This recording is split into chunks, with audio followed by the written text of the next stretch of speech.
Hey guys, we're the Star Sisters. Hello. Doing our first IGTV together. Yes. We have not actually done one together before, but we did do podcast collabs. So if you've been following us for a while, you've probably tuned into one of those.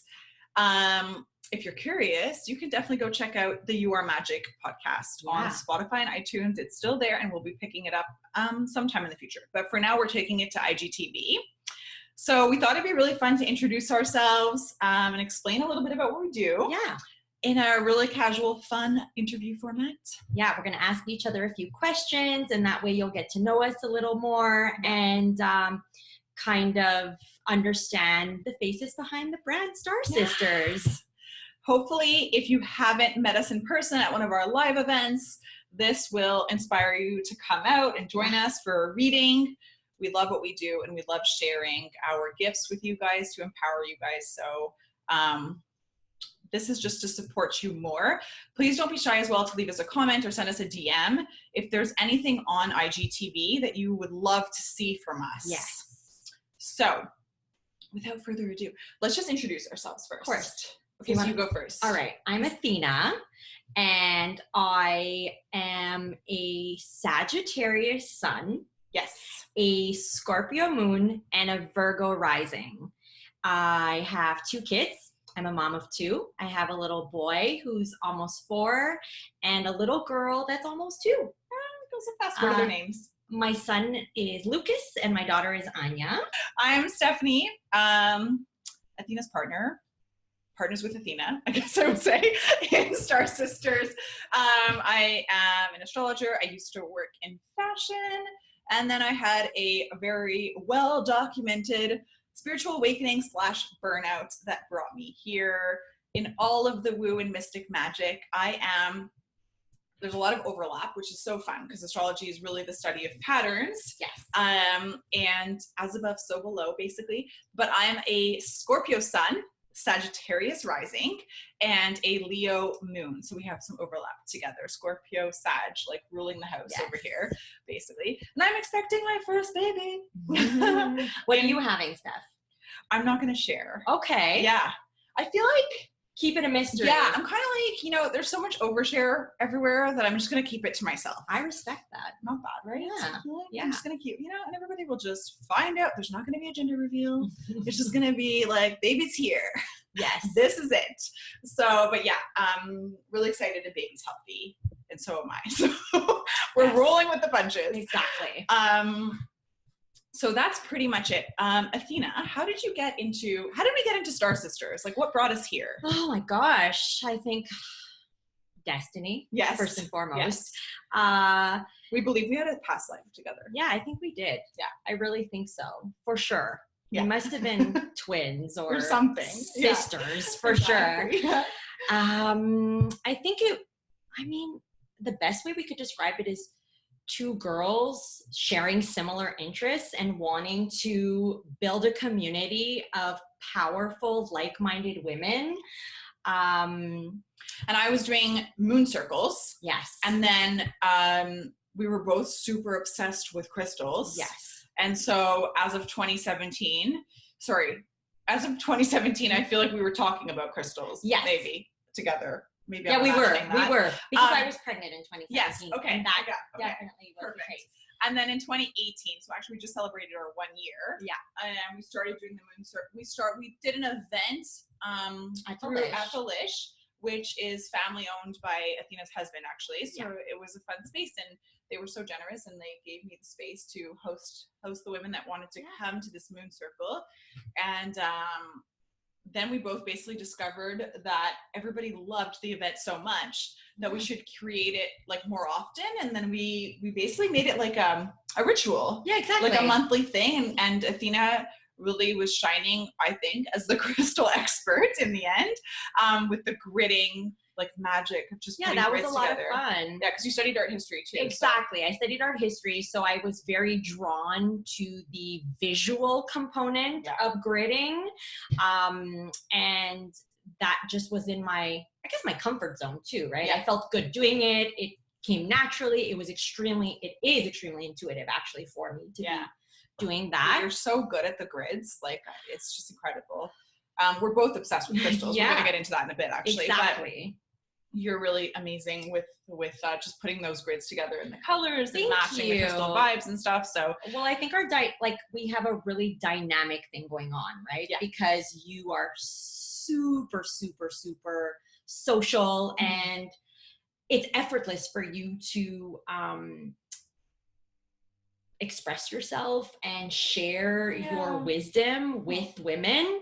So I think we are a powerhouse combo, and when we bring our energies together, it really is magic because it's coming from here. And I think that it was kind of like a given that we would join forces. And we're both so obsessed with the occult and like everything that's mystical and like sort of like that layer beneath the surface. Also, the Sagittarius in us both is just like the constant learner, constantly curious, wants to really dive into, I should say even, dive deep. But that's also a Scorpio thing too. Is like all about like, what's that layer beneath what's actually, you can see. Like, I feel like the Scorpio is all about the third eye. Yes. Like, what's actually happening. Exactly. So what's your favorite thing about your I was about to call it a stellium, because in astrology, when you have 3 planets in one house together, 3 or more, I actually have 5 together, in my 10th house, all in Scorpio. So it's kind of powerful in terms of working with the occult and working with crystals and doing the readings that Athina and I do together, like totally aligned. So I was about to call it stellium, but it's not a stellium. We were going to call it actually the starry trifecta, which is your 3, like the pinnacles of your birth chart, your natal chart, are basically your sun, your ascendant, and your moon. Yeah. So your sun, babes, is basically your outer expression. It's your DNA. It's kind of what I like to refer to it as. And then your ascendant can actually reflect what you're going to do for work. And in my opinion, it's actually your compass.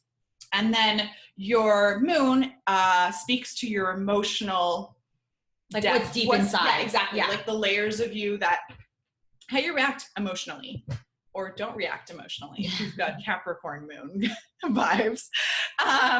So, which is like, none of that is us because we're so hyper emotional and like tapped in and just being empaths and intuitives. I think that we were gifted with this like, knowledge and this insight. Exactly. So what's your favorite thing about one of your pillars of your trifecta? You pick. Just one? Yeah.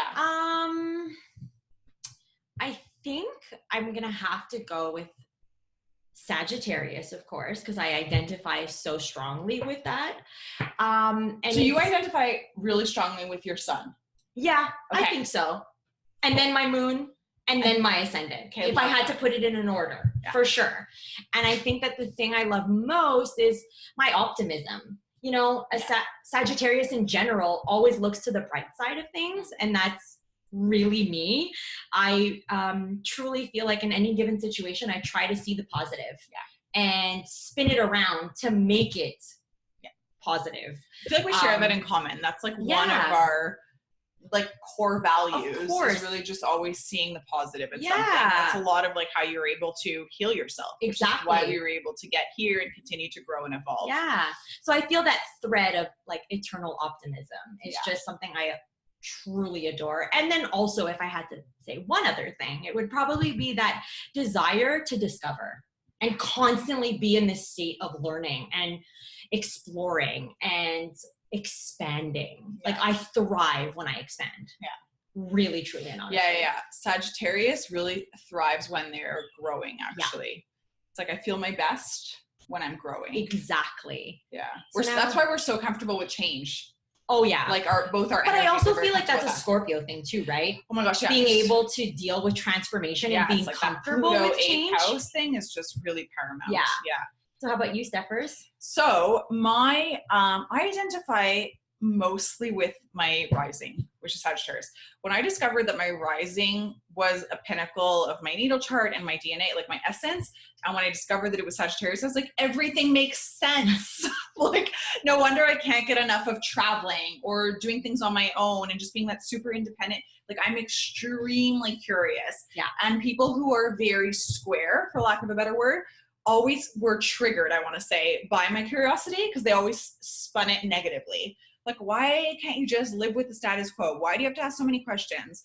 Because I want to know everything. I want to turn over like every stone. I just want to know. I know. I love it too. I love that. And I think that solidly, made us stronger too, knowing that we shared that in common. Yeah. I don't know. 100%. I feel that way, right? Totally. I think it's so cool how we have so much overlap. But I do really identify with the magic of Scorpio, to be honest, because it's what I really feel like is in my lineage and what gives me my gifts as an intuitive, and just being able to read people's energy and understand them without even them like opening their mouths. So that's a gift. Yeah, you can't buy it. No, it comes from within. Yeah, that's for damn sure. And I love it so much. It's like my little secret. So I think the Scorpio essence is really, really fun. It's just it's a very magical, mystical, it's where, like, I think I can say for both of us too, where we get kind of that mystic essence. 100%. And like, the mystic thing is really about having an understanding of what's going on without things needing to be necessarily explained or said out loud. Being sensitive, but not sensitive the way society would sort of describe it as like, oh, you're so sensitive, that's so negative. It's just being really like aware, deep and aware and emotionally connected. And in tune. I think that's in tune, really which has been so interesting in pregnancy. We were just talking about ultrasounds and like how, the amazing things that your babies will, because Athina has 2 kids, right? So the amazing things that your babies will do in the womb, and then how that comes out in their real life when they're here on Earth in human form, Yeah. So it's really, really interesting to follow the journey of my baby, I guess, our baby, Nick and I's baby, and see like how they're going to come out based on all their activity in the womb. It's it's really, really fun. Athena and I are big believers of tapping into that essence, I think. And there are a lot of people who aren't necessarily connected to that. So, we're just big believers of doing you. Exactly. And honoring yourself and your truth. Honor yourself, even if you don't fit in a box. Yes. That's really our essence. Like, we don't fit in boxes at all. On that note, Steph, tell me, what if you had the opportunity to give advice to your former self? I love this question. So what would you tell her?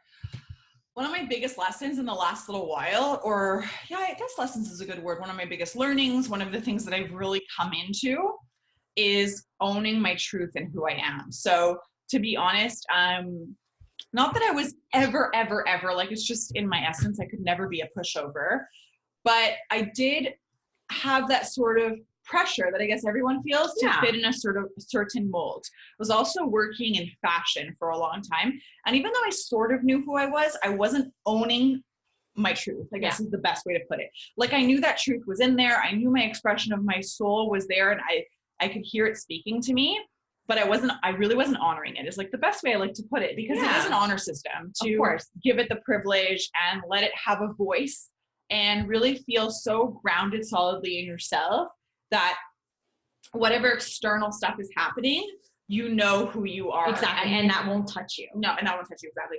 So to be honest, I would have told my younger self to have more confidence and celebration in who I truly am, than I did, I guess, With that being said, and I know you'll agree, I'm very happy for my journey and how it happened. Of course. Because there are certain steps that take you to the place where I really where I really hit a wall, and I was like, this isn't going to work anymore. You got to cut the cord, like literally bring out the selenite, like let's do the cutting the cord. Yes. Break yourself, the ritual and everything, just to learn about my power and learn about what I could come into. So I just wish my younger self was more sure of herself and more like, it's okay to be, a mystic and into the woo. And, Athena and I were talking, and I was saying it's so interesting how it's so taboo to talk about astrology, and thank God for social media and online platforms that can cultivate these communities where you can find people with the same interests as you, so that you can bring out your freak show because society considers it that way, but it actually isn't. Like, how many of us growing up were interested in astrology? Like, we were talking about the Cosmo quizzes. Yeah, exactly. And then you try to talk to people who are adulting or whatever and away from their souls about astrology, and it's just like, whoa, like, I don't want to hear about it. Like, what are you talking about? Yeah. But I always say it, astrology is literally just another way to look at human behavior. Yeah. It's just a mystic way to study patterns and human behavior in sociology. I'm obsessed. Yes. It's all that eighth house essence. So yeah, I would tell my younger self, like, I really hate the term "do you" because it's way too overdone and there's not enough authenticity in it. People who are vouching for it aren't actually standing to it. Yeah. In my opinion. But that's really it. I would literally be like, wave your freak flag or whatever that expression is. Even if people don't accept you, you know, you'll end up hitting a wall if you don't, and you'll never feel more fulfilled in your life than when you're owning your essence. And one of the most fulfilling things, yes, you have to stand by yourself first and foremost, but is really and truly the people that will come into your life as you clear that energy. Yes. That isn't a reflection of your truth. You'll find you're so much more supported by the most amazing relationships ever. Because you make room for them. Yeah, you make room for them. They're just your soul sisters. I love the best. I love that. What about you, babe? What would you tell your younger self? Oh my goodness. I feel like I would tell my younger self to trust the process no matter what. Yeah, that's good. Just because, you know, we all have our moments of doubt for sure. You know, I've had my journey, and thinking back, of course, I wasn't as confident as I am now, for sure not. And sometimes it boggles my mind. It's like, why did I worry so much about that? It was like wasted energy. So I think one of the biggest takeaways for me is just learn to trust the process, because truly and honestly, the universe supports you in everything you do. And if you follow the signs, and if you're aware and open your eyes and open your ears to see and listen to what is around you, the answers are all there. Yeah, and tune yourself in energetically. Exactly, 100%. Yeah. And I feel like I've always been pretty much in tune. That's not a new thing for me. Yeah. I've always known from a little girl that, I don't know, I have something special, and we're gonna do like a whole video on that. Yeah. Like our story. Exactly. And how we got here. But I've always been aware of my intuition. And I've always honored it. Yeah. You know, I've never shunned it. Yeah, I love that. But sometimes, like I said, we've all been through moments, especially as a teenager, where you're not as confident and you doubt, you worry. And I just wish. Weird period in life. Exactly. Exactly. It's like a rite of passage. Yeah. And I'm sure I wasn't alone. That's for damn sure. But I feel like that's the best advice. Like, just trust the process and honor who you are, and essentially look out, like, be aware, because the universe always throws messages your way. And if you listen, by God, like, you will expand and vibrate higher. Such a good word, expand. Yeah. I love that word. Yeah. And Jupiter is like our ruler. Yes. Because it runs the Sagittarius. We love Jupiter. Expansion. Just always growing. Yes. But your answer makes me think, like, how do you feel like motherhood really grounded you? Or what's a ritual? I mean, because I know you, I know that motherhood is a big part of it too. Of course. But like, what's a ritual for someone who maybe wants to get more grounded in the like holistic, understanding of life so that they can feel a bit better? Well, I think if I look to things that I do on the daily that truly ground me, I mean, it's inevitably tied to crystals. Yeah. Crystals are a major part of my daily routine and life in general. I always wake up and go to bed with a selenite cleanse. Yeah. And that merely means taking a selenite wand or a piece or whatever selenite you have in whatever form, and kind of like going around your energy field and clearing it away and raking away whatever the heck is not vibing. It's stuck. It's stuck. Exactly. Yeah. It's stagnant. Yeah. Energy that you need to clear off. Yeah. Yeah. Because frustration, fear, even to a certain extent, is really just stuck energy. Of that course. You just need to like move it and shake it. And because we are social beings, like for the most part, we are interacting daily with other energies, with other people, with environments. It's not always going to be rosy. So you gotta like clear that shit away. Yeah, and you have to protect yourself too. Exactly, 100%. So I think that's one of the easiest rituals you can do on the daily. Another thing I really love to do is have like a crystal. I always carry crystals around with me, but sometimes, pick a crystal out of my collection to set the tone for my day and see like, why did I choose that intuitively? Like I kind of have to pick at my own brain and say like, what is it that you need today? Like, why did you choose that? And that kind of, like I said, sets the tone for your day, but also allows you to interact with your gems and truly form a relationship with them. Yeah. Because a big part of rituals is, well, consistency, of course, like doing something daily and committing to it. Yeah. But also, I don't know, activity that's interactive, especially when it's gem related, right? I totally agree. So I think that's what really grounds me. And then of course, including it in my beauty routine too. Like I have a rose quartz face roller that I love to just give myself a massage with after I've moisturized. So good. And it fuels, I find, my essence with the vibration of love. Yeah.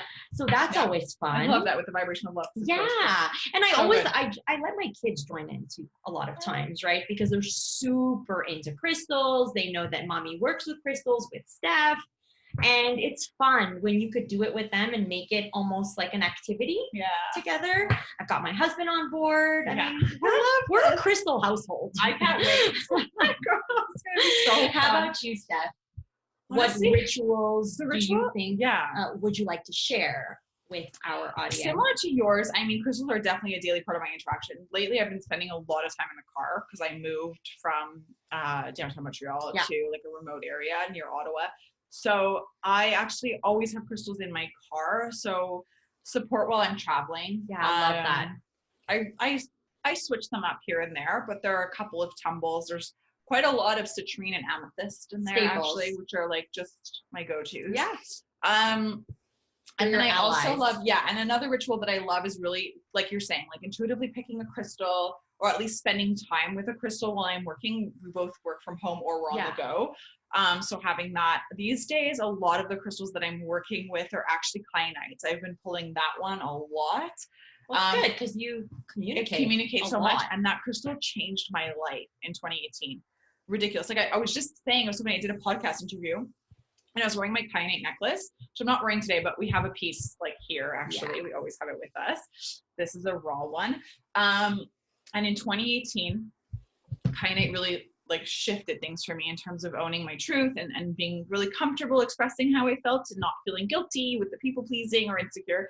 And that was really one of my bigger themes for 2018, I would say. And whenever I would wear that kyanite necklace, it would be on fire. Like the stone would be so hot. Yeah. And I was doing this podcast a couple weeks ago and I was wearing the same necklace and I was explaining, I think when we weren't recording, the same anecdote and the crystal was cold. And I just was like, oh, everything was just so amazing because I've come so much more grounded that this crystal isn't exerting as much energy anymore. The shift. Yeah, totally. But it's still a big support for me. I love it so much. You guys can grab it and use it near any electronics as well. It's such a good one when you're sending emails or texting. It's like we all communicate. And in my opinion, and I heard this, I forget where, but in a podcast that I listened to last year, how we have to become, I forget how she said it, but basically move away from mediocre communicators because a lot of discrepancies and challenges are in communication. And that really challenged me to grow my voice and grow how I communicate. And be selective too, I think, with your words, because that's an energy exchange, right? Words are energy. Exactly. That's why like Athina and I always talk about, and let us know if you guys want us to do a video on this, but we always talk, because we would anchor it in with crystals too, for sure. We talk about weasel words, which I think is a term that Dave Asprey coined. And it's actually about words that disempower you, that should leave your vocabulary. Exactly. Versus words that empower. So yes, words hold an energy. And also if you've watched the tapping video that I did, you can go check it out on our IGTV. But you do tapping with affirmation in certain like central points. It's emotional freedom technique. And the repetition of words can also shift your vibration. Yes. So there's no two ways about that. That's 100%. And I also love to pull tarot. So we have our cards here. So yeah, that's one of my favorite things. So rituals for grounding myself are really just cultivating a lifestyle around spiritual awareness. Of course. Yeah, I would 100%. say that's totally it.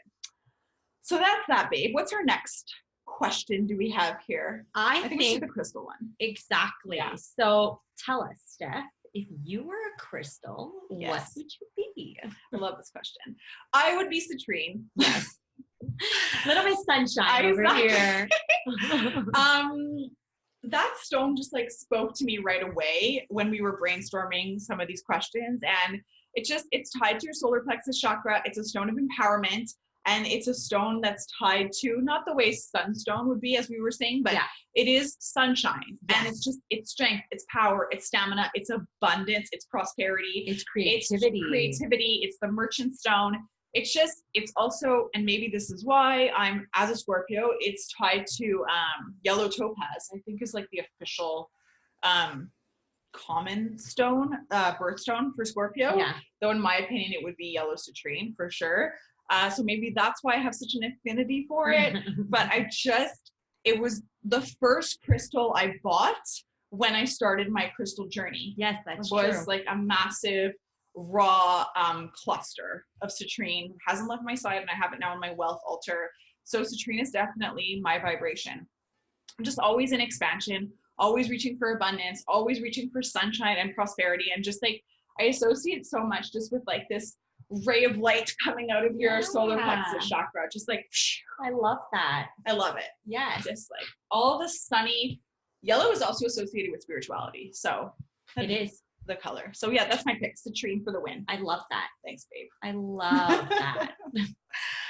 What about you? What would, if you were a crystal? Yeah. What would you be? It's such a difficult question, to be honest. This is like asking you to pick your favorite child. Yeah, like literally. Actually, that's what it feels like for me. You know? I know, it's so hard. It's so hard. And I feel like I don't even know if there's just one that I could point to. But if I have to choose one for the sake of choosing. It's like if you're on an island and you can only bring one crystal, what are you bringing? I think I have to say labradorite. And I'm gonna say that because it truly is the magic maker. And I feel like that is my essence. I believe in magic. I know that I have it in me, and everywhere I go, that's what I want to spread. But it does it in a very subtle way. Like, you truly have to look at labradorite to see that iridescence. Yeah. But when it flashes, boy, oh boy, does it catch your eye. No, it's incredible. And that's how I kind of feel about me and how I am. Like, I'm not in your face. You kind of really have to get to know me to see those flickers of light of magic, brilliance and magic. Yeah. And it's here actually. Yeah, so I can show you guys. Pyramid. And then, like, I don't know if you see if you turn it. No, you don't like really see. Bit. Well, here we see it. Yeah. Does it flicker? Yeah, it kind of does in some lights. A little bit, but you're really not getting its the full thing, like here. In real life. It's just got this one side that's just so blue. Yeah, it's magnificent. Like it's like a peacock. Exactly. Yeah. It's incredible. And I feel like it's tied so much to your crown chakra and to higher vibrations in general. It's a crystal that's going to basically open you up to all the magic of the universe. And it's kind of like a heightened crystal. It's like a level up sort of thing, you know? And I just feel like where I'm at in my life right now, I identify so much with it. But of course, like I said, I love all crystals. And it's really hard to pick because if you ask me tomorrow, it might be a different, it is a different pick. But I totally resonate with that one as well. I love it so much. Also. It's just such a mysterious stone too. Like when you look at it, it's super dark and you're like, is it green? Is it black? Yeah, is it blue? And then it shines when the light strikes it or when you turn it just to the right angle, you know? Yeah. So it's kind of like that stone you have to truly get to know to see the brilliance. Yeah, that's it. Right? Yeah, and to see the magic. Yeah, and I think that's what makes us different too, is that like you are so dynamic and so social. No, but it's true. You're like, you are Little Miss Sunshine and such a social butterfly. And I'm a little bit more reserved and quieter for sure, and not as comfortable, I would say, in the spotlight by no means. Like, this is stretching myself, even doing this, to be perfectly honest. but I definitely feel all those like high vibes, and I'm all about spreading positivity and just helping. And when we're around you, we can sense that, you know? Well, I hope so. No, Because that's what I definitely want. That's what's amazing about energy. Like, it just doesn't lie. When you open yourself up to energy and those vibrations, it's incredible. 100%. 100%. And like, I hold myself accountable too for that. Like, I say, like, am I living purposefully today?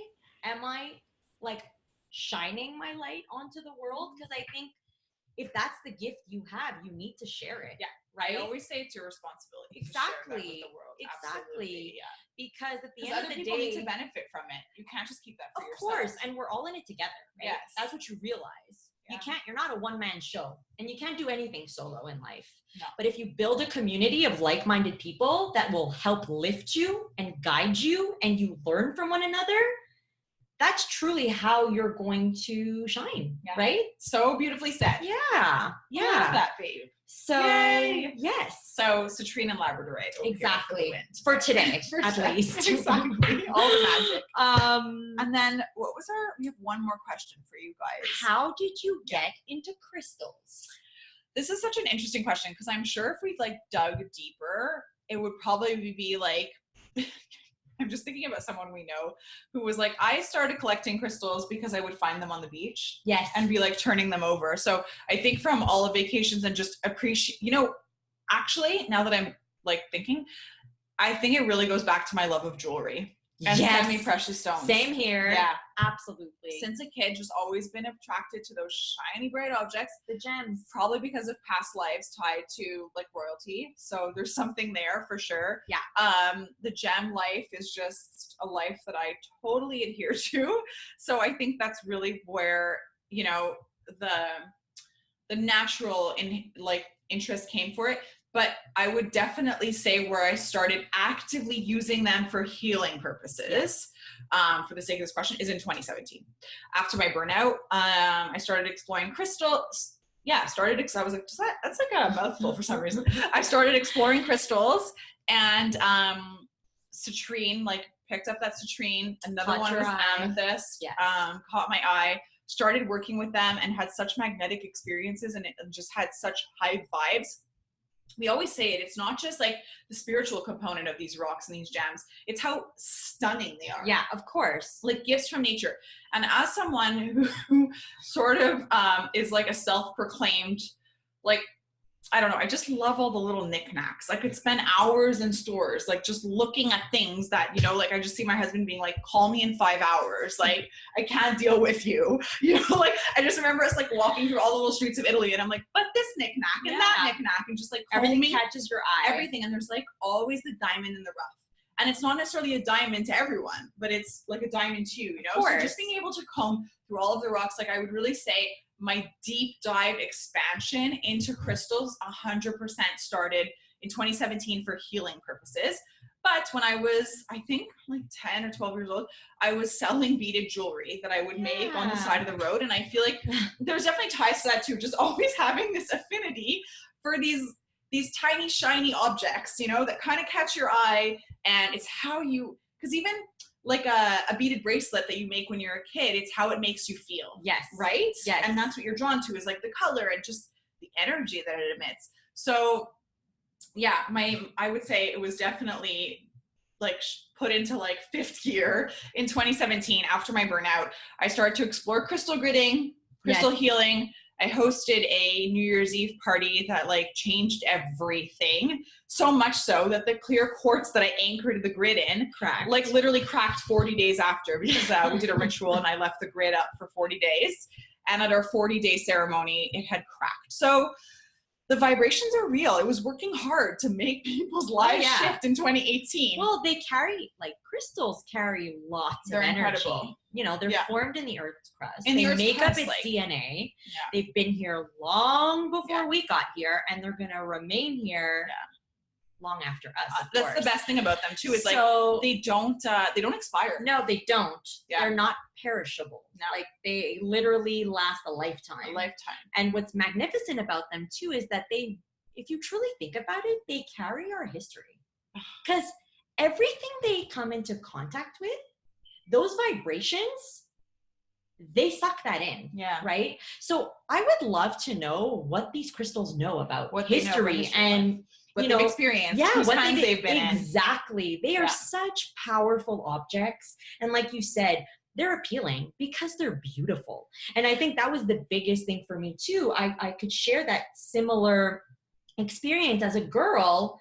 I was obsessed with jewelry that had any gem in it.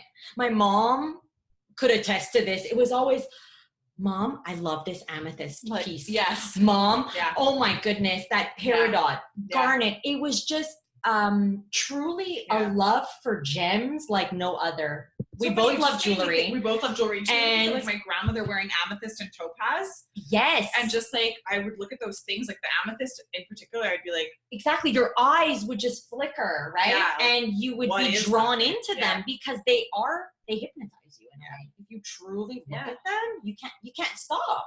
And that's how our ladies like pick their crystals too. It's exactly that. Like on like a table of 10 bowls filled with gems, like women just like, it's like laser focused, like this is the one. I'll never forget like the time I discovered rhodochrosite. I was like, oh my god, this resonates so much. And it was like, that's my favorite thing, is as soon as the crystal speaks to me, I'm walking away with that crystal. Well, yeah, because the truth is you have to honor that whenever you're picking a gem, it's coming from your intuition.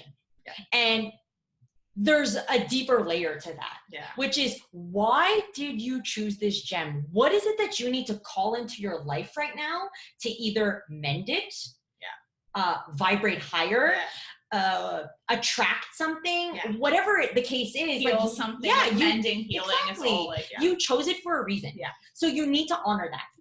And that's the beautiful practice. Yes, exactly. You know? Exactly. Because your picking means something. You know? And I think it's so fascinating because most of the time, I mean, I think we could attest to this through our experiences. People are truly they resonate with why they pick a gem. Oh yeah. You know? They're like, yeah, you're right. Yeah, like, I do need this in my life. Exactly. So it's truly fascinating how magic we really are, right? Because you know, we're just like vibrating with nature. Exactly. Like one with nature. Exactly. And again, they're just such beautiful vessels that I mean, of opportunity and just like expansion and change, you know, like I think they've changed our life. We could say that. With certainty. You know, there was always that interest, like we said, aesthetic appeal, of course, visual appeal. And our houses, like our husbands kind of have no choice. You know? Too bad. Like, but I don't think they mind too much. No. I secretly think that well, not even secretly. My husband is super like on board vibes. The like, crystal bandwagon for sure. He totally is, because I remember having like one of our first exchanges about it. Yeah. And she called me and she was like, "You'll never guess what Christopher came home with today." Yeah. And I was just like, a gem for you. And now, you know, I've curated a bundle for him that he brings everywhere with him to specifically cater to his needs, of course. Yeah. And he says it's changed his life. Yeah. You know, it's truly a magnificent thing when you start introducing crystals into your life and working with them to heal, to grow, to up level. It's fucking fantastic. Like, I mean, I don't know how else to put it, you know? It's the best. Yeah. It's like having Lucky Charms with you all the time. Exactly. Like, honestly. Tokens of good luck. Good luck, you know? All the time. Yeah. That support you. Exactly. Course, you know? Exactly. Yeah. I totally agree. I know I feel like you kind of touched on it, but just tell us like how you got into it a little bit. It was part of who I am. Like, anyone that knows me knows that I love jewelry. So it started from that. Yeah. And then in Greece. And then in Greece, what ended up happening to me was it was 2015, I think. Okay. 2015 or 16? 2015 or 16. I can't remember the exact year. Man, that's okay. No, it's okay. I can't remember what year we're in half the time. Okay. Yeah. It's okay. We're good. Yeah.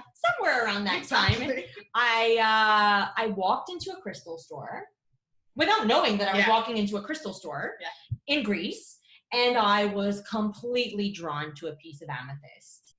That's pretty much how it started. It was with that amethyst, and then it came into my life, and I basically had it around me because I just knew it made me feel good and it was really pretty to look at. And I had it as, you know, decoratively, like it was in my home. Yeah. And of course, like similar to your point, growing up, I was always very much fascinated with walking on the beach and picking up seashells and sea glass. Yes. Which in Greece, there's a lot of that. It's either green or red or blue or yellow. And it's not actually a crystal, but it's glass that's formed by the earth, of course. Yeah.